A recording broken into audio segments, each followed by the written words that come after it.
ఇప్పుడే రామ్ చరణ్ గారి పెద్ద సినిమా చూడడం జరిగిందండి. సినిమా అయితే చాలా బాగుంది. మనం ట్రైలర్లో చూసినట్టు కేవలం ఇది స్పోర్ట్స్ డ్రామా అయితే కాదు. మనం అనుకున్నట్టు కుస్తీ అనో క్రికెట్ అనో ఒక కన్ఫ్యూజన్ కూడా ఉంది, ఏంటి కుస్తీ అంటున్నాడు క్రికెట్ అంటున్నాడు అని.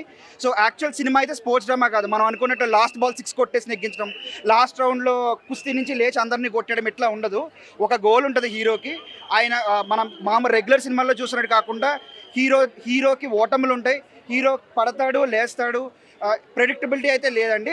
మనం ప్రెడిక్ట్ చేసినట్టు హీరో కాబట్టి నెగ్గేస్తాడు, హీరో కాబట్టి ఏదైనా చేసేస్తాడు లాగా ఉండదు. హీరోని నిందలు పడతాడు హీరో ఎందుకు ఇలా చేస్తున్నాడని మనకే అనిపిస్తుంది. అయ్యో ఇంకా హీరో అయిపోయాడు అనిపిస్తుంది. అండ్ దెన్ ఎవ్రీ టైము ఒక కొత్త ఛాలెంజ్ని తీసుకుని ఆ రామ్ చరణ్ క్యారెక్టర్ ముందుకెళ్తుందండి. మనం చూసినట్టు కుస్తీ అవన్నీ మజిల్స్ బాగున్నాయి, కానీ రామ్ చరణ్ గారి యాక్టింగ్ మజిల్స్ కన్నా ఈ సినిమాలో బాగుంది. సో మీరు అనుకున్నట్టు ఇది స్పోర్ట్స్ డ్రామా అని ఎవరూ వదిలేద్దు. ఇది స్పోర్ట్స్ని కేవలం బ్యాక్డ్రాప్లో పెట్టుకుని చేసిన ఒక మనిషి జర్నీ అనమాట. ఎలా ఛాలెంజెస్ ఫేస్ చేస్తాడు. యాక్చువల్గా స్పోర్ట్స్ అంటే గెలుస్తారు ఓడిపోతారు అని ఉంటుంది కదా.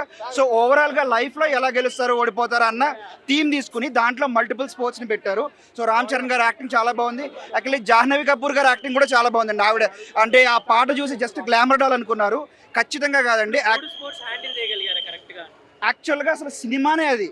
మీరు మనం ట్రైలర్ చూసి అనుకుంటాం ఏంటి ఇది క్రికెట్ అన్నారు, తర్వాత మళ్ళీ కుస్తీ అంటున్నారు, ఏంటి వీళ్ళకి ఏమైనా మతిపోయింది అనుకుంటాం. మీరు సినిమా చూస్తే క్రికెట్ ఎందుకు, కుస్తీ ఎందుకు వచ్చింది, తర్వాత ఇప్పుడు మూడో స్పోర్ట్ అన్నారు, అది ఇంకా చూపించారు ట్రైలర్లో.